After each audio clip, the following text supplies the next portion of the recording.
দেখো, বঙ্গভূমির প্রতি এই কবিতাটি আলোচনার প্রাক্কালে বা এই কবিতাটি আলোচনার আগে আমাদের মধুসূদন দত্তের জীবন সম্পর্কে কিছু কথা জেনে নেওয়া ভালো। মধুসূদন দত্তের জীবন একটি ট্র্যাজেডি জীবন। তিনি যা চেয়েছিলেন তা পেলেন না, আর যা পেলেন তা বেশি দিন ভোগ করতে পারলেন না। তিনি চেয়েছিলেন ইংরেজি সাহিত্যের বিখ্যাত কবি হবেন, ইংরেজি ভাষায় বিখ্যাত কবি হবেন, ইংরেজি ভাষায় কবিতা লিখবেন। তার সেই স্বপ্ন পূর্ণ হলো না। ইংরেজি ভাষা, ইংরেজি সাহিত্যকে ভালোবেসে তিনি বাংলার প্রতি অবহেলা করেছেন। মাতৃভূমি, মাতৃভাষা, এমনকি নিজের মা-বাবা সকলের প্রতি অবহেলা প্রদর্শন করেছিলেন। কিন্তু তার স্বাদ যখন অপূর্ণ থেকে গেল, তার মনের মধ্যে বেদনা জেগে উঠল। পরবর্তীকালে অবশ্যই তিনি বাংলা সাহিত্যে ফিরে এসেছেন, এবং বাংলা সাহিত্যে ফিরে এসেছেন বলেই বাংলা সাহিত্যে অনেক সোনার ফসল ফলেছে। তিনি না এলে আমরা অমিত্রাক্ষর ছন্দ পেতাম না, আমরা সনেট পেতাম না, আমরা মহাকাব্য পেতাম না, বাংলা মহাকাব্য পেতাম না, আমরা বীরাঙ্গনা কাব্য পেতাম না। অর্থাৎ বাংলা সাহিত্যে তার অল্পকালের মধ্যে যে অবদান, যে স্বাক্ষর তিনি রেখে গেছেন, তার দু এক কথায় আলোচনা করা সম্ভব নয়। আজকে এই ভিডিওতে আমি মধুসূদন দত্তের জীবন সম্পর্কে আলোচনা করতেও বসিনি। আজকে আমার আলোচনার বিষয় মধুসূদন দত্তের একটি কবিতা, বঙ্গভূমির প্রতি। এই কবিতাটি সম্পর্কে আলোচনা করব। এই কবিতাটি আলোচনার আগে বলে রাখা ভালো যে কবিতাটি তিনি স্বদেশে বসে রচনা করেননি। এই কবিতা তিনি যখন রচনা করেছেন, তিনি তখন ফ্রান্সের ভার্সাই শহরে ছিলেন। তিনি ফ্রান্স গিয়েছিলেন ব্যারিস্টারি শিখতে, এবং সেই বিদেশে বিভুঁইয়ে বসে দেশের প্রতি তার মন কেঁদে উঠেছিল।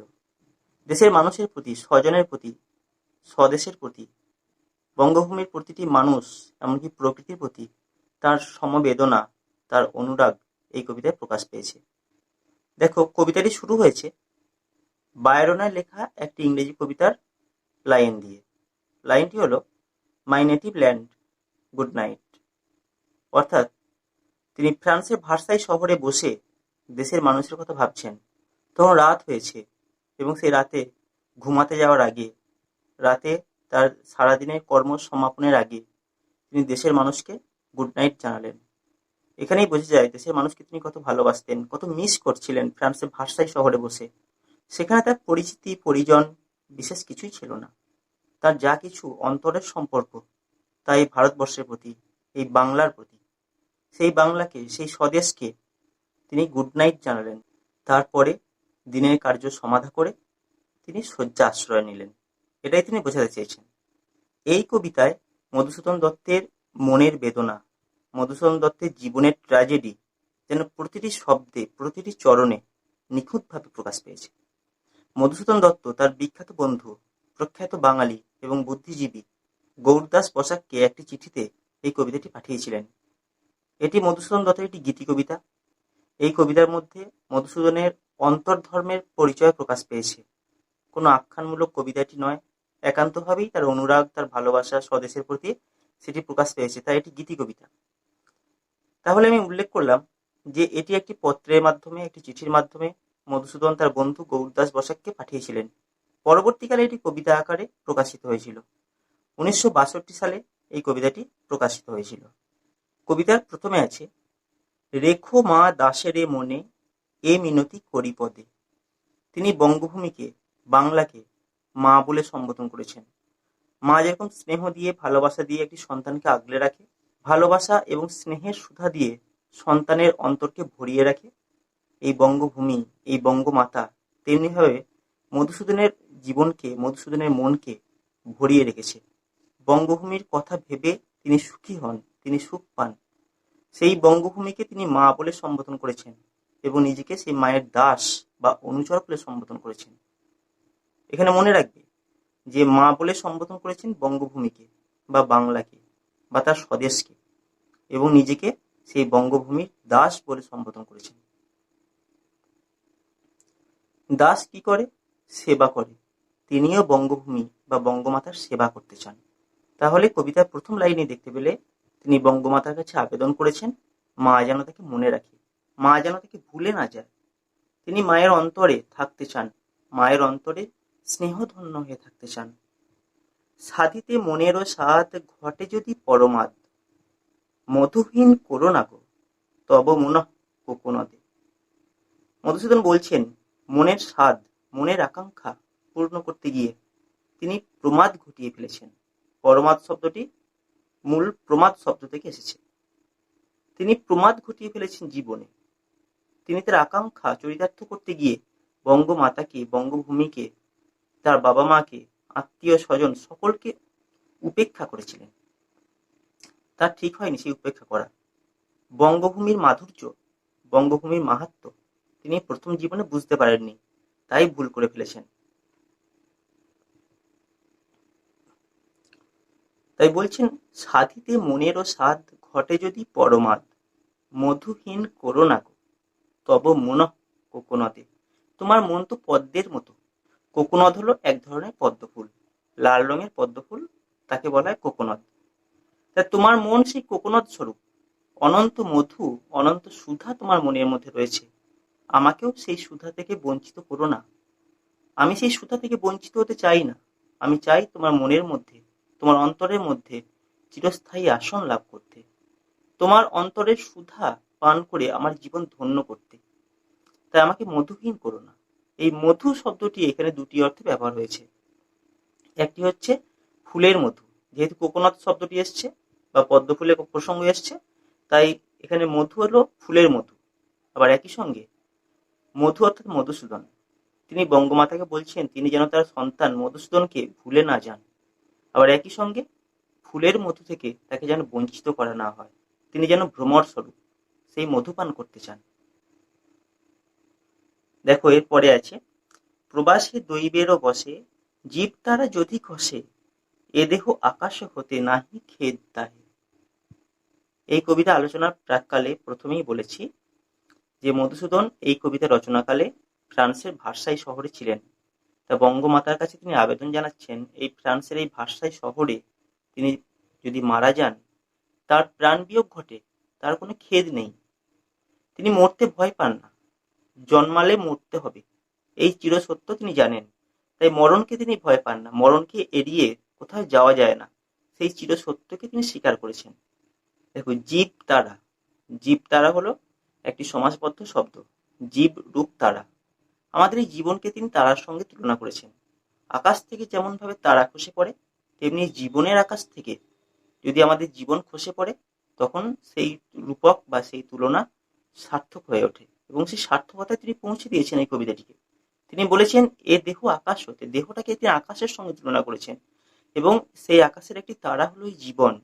এই জীবন যদি খসে পড়ে, তিনি খেদ করবেন না, তিনি আক্ষেপ করবেন না। জন্মালে মরতে হবে, এই সরল সত্য তিনি উদার চিত্তে, প্রসন্ন চিত্তে স্বীকার করে নিয়েছেন। এরপরে বলছেন, জন্মিলে মরিতে হবে, অমরকে কোথা কবে, চিরস্থির কবে নীর হায় রে জীবন নদে। জন্মালে যে মরতে হবে, এই সত্য তিনি বিস্মৃত হননি। তিনি জানেন জন্মালে মরতে হবে। তাই বলছেন, জন্মিলে মরিতে হবে, অমর কে কোথা কবে, কেউ কোথাও অমর হয়ে থাকতে পারে না। সকলেরই মরণ আছে। এই জীবন ক্ষণস্থায়ী। এই জীবন, এই পার্থিব জীবন, পার্থিব ভোগ, বাসনা, সুখ সবই ক্ষণস্থায়ী। তাই তিনি মরতে ভয় পান না। চিরস্থির কবে নীর, নীর কথার অর্থ জল। জল যেমন স্থির থাকে না, তা ক্রমাগত বয়ে চলে, নিম্ন পানে বয়ে চলে বা নিচের দিকে জল বয়ে চলে, আমাদের জীবনও তেমনি প্রবহমান। মৃত্যুর দিকে আমরা ছুটে চলেছি, মৃত্যুর দিকে আমাদের গমন, এবং মৃত্যুতেই আমাদের পরিপূর্ণতা। তো এই জীবন নদী স্বরূপ, এই জীবন আকাশ স্বরূপ। এই জীবনের নদীতে জল যেভাবে এগিয়ে চলে, তেমন ভাবে আমরা মৃত্যুর পানে ছুটে চলেছি। এই দেহ আকাশ স্বরূপ, এই আকাশ থেকে জীবন রূপে এই তারাটি একদিন খসে পড়বে। তার জন্য তিনি শঙ্কিত নন, তিনি ভীত নন, তিনি তার জন্য খেদ করেন না, কোনো আক্ষেপ নেই তার। এরপরে বলেছেন, কিন্তু যদি রাখো মনে, নাহি মা ডরি সমনে, মক্ষিকাও গলে না গো, পড়িলে অমৃত হ্রদে। তার আবেদন কি? তিনি কাতর আবেদন করেছেন বঙ্গজননীর কাছে, বঙ্গমাতার কাছে। তিনি বলছেন, কিন্তু যদি রাখো মনে, কিন্তু আমি যদি তোমার মনে স্থান পাই, তোমার এই উদার মনে প্রসন্ন চিত্তে যদি তুমি আমাকে গ্রহণ করো, সন্তান স্নেহ দিয়ে আমাকে বরণ করো, আমাকে যদি মনে রাখো, তোমার অন্তরে যদি আমি চিরস্থির আসন লাভ করি, তবে এই জীবন ধন্য হবে। কিন্তু যদি রাখো মোরে, কিন্তু যদি রাখো মনে, নাহি মা ডরি সমনে, সমন হলো যম বা সমন হলো মৃত্যু, আমি মৃত্যুকে ভয় পাই না, আমি মরণকে ভয় পাই না। এই শরীর একদিন ধ্বংস হবে, আমি একদিন মারা যাব, এটা চিরসত্য কথা। সেই সত্যকে স্বীকার করে নিয়েই আমার আবেদন, হে বঙ্গমাতা, আমাকে তুমি ভুলে যেও না। তোমার মনের মধ্যে আমি স্থান পেতে চাই, চিরস্থান পেতে চাই। আমি চাই তুমি আমাকে চিরদিন মনে রাখো। তোমার এই অধম সন্তান অনেক ভুল করেছে, কিন্তু তাকে তুমি ভুলে যেও না। তোমার এই সন্তানের একান্ত আবেদন, একান্ত আরতি, যে আমি যেন তোমার মনের মধ্যে একটু স্থান পাই। মক্ষিকাও গলে না গো, পড়িলে অমৃত হ্রদে। অমৃতের হ্রদ, তা হলো সকলের কামনার ধন, কামনার বস্তু। সেই অমৃত হ্রদে যদি একটি মাছিও পড়ে যায়, মক্ষিকা শব্দের অর্থ হলো মাছি, সেই মাছিও সেখান থেকে আর উড়ে যায় না, উড়ে যেতে চায় না। সেই অমৃত হ্রদে তার জীবন সার্থক হয়। তেমনি ভাবে, হে বঙ্গমাতা, তুমিও তো অমৃত হ্রদ। তোমার সঙ্গসুখ যে লাভ করেছে সেই জানে কি অমৃত ভাণ্ড তোমার মনের মধ্যে রয়েছে। তোমার মন তা হলো অমৃত ভাণ্ড স্বরূপ। সেই অমৃত সুধা পানে, সেই অমৃত পানে জীবন ধন্য হয়, জীবন অমর হয়ে যায়। এই রক্ত মাংসের শরীরটা নয়, সত্যকার জীবন, নাম যশ খ্যাতি সবকিছু অমর হয়ে যায়। শরীরের ধ্বংস আছে, সুনামের ধ্বংস নেই, আত্মার ধ্বংস নেই, সেই আত্মা অমর হয়ে যায়। তাই তোমার ওই অমৃত হ্রদে আমি মক্ষিকা স্বরূপ পড়ে থাকতে চাই। মক্ষিকে যেরকম ভাবে বা মাছি যেভাবে অমৃত হ্রদ থেকে উড়ে চলে যায় না, হে বঙ্গমাতা, আমিও তোমার থেকে দূরে থাকতে চাই না। তোমার চরণ কমলে আমি চিরদিন অবস্থান করতে চাই, এই আমার কাতর আবেদন। এরপরে কি বলছেন? সেই ধন্য নরকুলে লোকে যারে নাহি ভুলে, মনেরও মন্দিরে সদা সেবে সর্বজন। মানুষের জীবন তখনই সার্থক হয় যখন একটি মানুষ অন্য মানুষের মনে চিরস্থায়ী আসন লাভ করে। একটি মানুষ অন্য মানুষের হৃদয়ে বা সমাজের অপামর জনসাধারণের হৃদয়ে চিরস্থায়ী আসন লাভ করে, সেই জীবনই সার্থক। আর সেই জীবনই কামনা করেছেন মধুসূদন দত্ত। তিনি বলেছেন, সেই ধন্য নরকুলে, মানুষের মধ্যে তারই জীবন ধন্য হয় যাকে সমাজের মানুষ মনে রাখে, দেশের মানুষ মনে রাখে। হে বঙ্গমাতা, আমিও তেমন ভাবে ধনী হতে চাই, আমিও তেমন সম্পদ অর্জন করতে চাই যে সম্পদ গুণে মানুষ আমাকে মনে রাখবে। আমি তোমার মনে স্থান পাবো, তুমি আমাকে মনে রাখবে। আমি চাই বাংলাদেশের মানুষ যেন আমাকে ভুলে না যায়। আমি বড় ভালোবাসি বাংলাদেশের মানুষকে। সেই ভালোবাসা দিয়ে, আমার এই সাহিত্য কর্মের মধ্য দিয়ে বাংলা সাহিত্যের সেবা করছি, এই সেবার মধ্য দিয়ে আমি বঙ্গজননীর মনে, বঙ্গদেশের মনে, বঙ্গদেশের মানুষের মনে চিরস্থায়ী আসন লাভ করতে চাই। এই আমার একান্ত আরতি। এটাই মধুসূদনের বক্তব্য। মনেরও মন্দিরে সদা সেবে সর্বজন। মনের মন্দিরে, মনটাকে মন্দিরের সঙ্গে তুলনা করেছেন। সেই মনের মন্দিরে মানুষ যার সেবা করে, মানুষ যাকে মনে রাখে চিরদিন, ভালোবেসে, আপন ভেবে, তারই জীবন সার্থক। হে বঙ্গমাতা, আমি তোমার থেকে দূরে থাকতে চাই না, আমি তোমার থেকে বিচ্ছিন্ন হয়ে থাকতে চাই না। আমি তোমার মনের মধ্যে, বঙ্গদেশের মানুষের মনের মধ্যে ভালোবাসার আসন পেতে চাই। দয়া করে আমাকে সেই আসনটি দাও, এটাই তো আমার একমাত্র কামনা। এরপরে কি বলছেন? কিন্তু কোন গুণ আছে যাচিব যে তব কাছে, হেন অমরতা আমি কহ গো শ্যাম জন্ম দে। মধুসূদন আক্ষেপ করে বলছেন তার কোনো গুণ নেই, সকল গুণ থেকে তিনি বঞ্চিত। তাই বঙ্গজননীর কাছে তিনি কিভাবে অমরতা প্রার্থনা করবেন? তিনি তো বঙ্গমাতাকে অবহেলা করেছিলেন। তিনি ইংরেজি সাহিত্যের সেবা করতে চেয়ে তিনি বঙ্গমাতাকে, বঙ্গজননীকে, এমনকি তার রক্ত মাংসের বাবা মাকে পর্যন্ত অবহেলা করেছিলেন। তাই তার আক্ষেপ যে আমি তো কোনো গুণে গুণী নই, কোনো গুণে আমি ধনী নই। তাই কি করে এই প্রার্থনা করতে পারি, হে বঙ্গমাতা, তোমার কাছে যে আমাকে তুমি মনে রেখো, আমাকে তুমি অমর করে দিও। সেই বঙ্গমাতাকে তিনি শ্যাম জন্ম দে এই বলে সম্বোধন করেছেন এবং নিজের যে অপারগতা, নিজের অক্ষমতা, সেটিকে স্বীকার করে নিয়েছেন। এরপরে বলেছেন, তবে যদি দয়া করো, ভুল দোষ গুণ ধরো, অমর করিয়া বর দেহ দাসে সুবরদে। হে সুবরদে, সুবরদে কত অর্থ হলো সুবর দান করেন যিনি। এখানে বঙ্গভূমিকে সুবরদে বলা হয়েছে। বঙ্গভূমি উদার হস্তে সকলকে দান করেন, আশীর্বাদ করেন। তার সেই আশীর্বাদ ধন্য হতে চেয়েছেন তিনি। তিনি বলেছেন, তবে যদি দয়া করো, আমিও তোমার দয়ার পাত্র হতে পারি। তোমার মন তো অনেক উদার হে বঙ্গমাতা, সেই তোমার দয়া থেকে কি আমি বঞ্চিত হয়ে যাব? তুমি তো সকলকে আশীর্বাদ করো, সকলকে ভালোবেসে আপন করে নাও। তা আমি কুপুত্র হতে পারি, কিন্তু তুমি তো কুমাতা নয়। তুমি নিশ্চয়ই আমাকে তোমার ভালোবাসা দিয়ে, স্নেহ সুধা দিয়ে কাছে টেনে নেবে, এমনই প্রত্যাশা করছেন মধুসূদন। তিনি বলছেন, তবে যদি দয়া করো, এই অধম সন্তানকে তা সত্ত্বেও যদি দয়া করো, কোনো গুণ আমার নেই তা সত্ত্বেও যদি আমাকে দয়া করো, ভুল দোষ গুণ ধরো, অর্থাৎ আমার জীবনের ভুল, আমার জীবনের দোষ, এইগুলো যদি তুমি তোমার ক্ষমাশীল মনে ক্ষমা করে দাও, তোমার ক্ষমাশীতল মনের স্পর্শ যদি আমি পাই, অমর করিয়া বর দেহ দাসে সুবরদে, তাহলে আমি তোমার কাছে বর প্রার্থনা করি। ওগো বঙ্গমাতা, ওগো বঙ্গভূমি, আমি তোমার কাছে একটি বর প্রার্থনা করি, অমরতা বর। এটা কেমন অমরত্ব? এই রক্ত মাংসের শরীরের অমরত্ব নয়।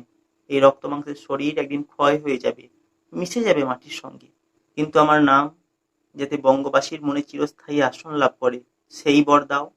মানুষ যাকে ভোলে না, মানুষ যাকে ভালোবেসে আপন করে নেয়, পরম্পরায় বয়ে চলে, সেই মানুষই তো অমর। মধুসূদন তেমন অমরত্ব চেয়েছেন। তিনি চেয়েছেন এই বঙ্গভূমির হৃদয়ে তিনি স্থায়ী আসন লাভ করবেন, বঙ্গবাসী তাকে কোনোদিন ভুলবে না। তিনি সাহিত্যকর্মের মধ্য দিয়ে বঙ্গবাসীর মনে চিরদিনের জন্য ভালোবাসার আসন পেতে চেয়েছেন। ফুটি যেন স্মৃতি জলে, মানসে মা যথা ফলে, মধুময় তামরস কি বসন্ত কি শরদে। তিনি বঙ্গভূমির, বঙ্গবাসীর মানসপটে চিরদিন প্রতিফলিত হয়ে থাকতে চান, চিরদিন দতিত হয়ে থাকতে চান। তাই বলছেন, ফুটি যেন স্মৃতি জলে, তোমার স্মৃতিতে যেন আমি কখনো বিস্মৃত না হয়ে যাই, আমাকে যেন তুমি চিরদিন মনে রেখো।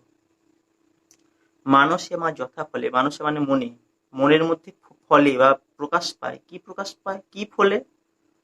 মধুময় তামরস কি বসন্তে কি শারদে। মধুময় তামরস এর অর্থ হলো পদ্মফুল। তোমার মানস সরোবরে যে পদ্মফুল ফুটে ওঠে, তেমন ভাবে আমি ফুটে উঠতে চাই। তুমি দিঘি স্বরূপ, তুমি বিপুলা, সেই বিপুলা দিঘিতে, সেই মানস সরোবরে আমি একটি ফুল হয়ে ফুটে উঠতে চাই, এমন ফুল যা মানুষ চিরদিন মনে রাখবে। তো স্টুডেন্টস, আজকের আলোচনা এখানে শেষ করছি। কেমন লাগলো এই আলোচনা আমাকে কমেন্ট করে জানিও। এই কবিতা সম্পর্কে যে কোনো প্রশ্ন যদি তোমাদের জানার ইচ্ছা হয়, আমাকে কমেন্ট করে জানিও, আমি তোমাদের যথাযথভাবে উত্তর দেওয়ার চেষ্টা করব। যারা আমার চ্যানেলটিকে এখনো সাবস্ক্রাইব করোনি, অবশ্যই সাবস্ক্রাইব করে নেবে এবং বেল আইকনটিকে অ্যাক্টিভ করে রাখবে। ভিডিওটি তোমরা শেষ পর্যন্ত দেখলে সেই জন্য অনেক ধন্যবাদ।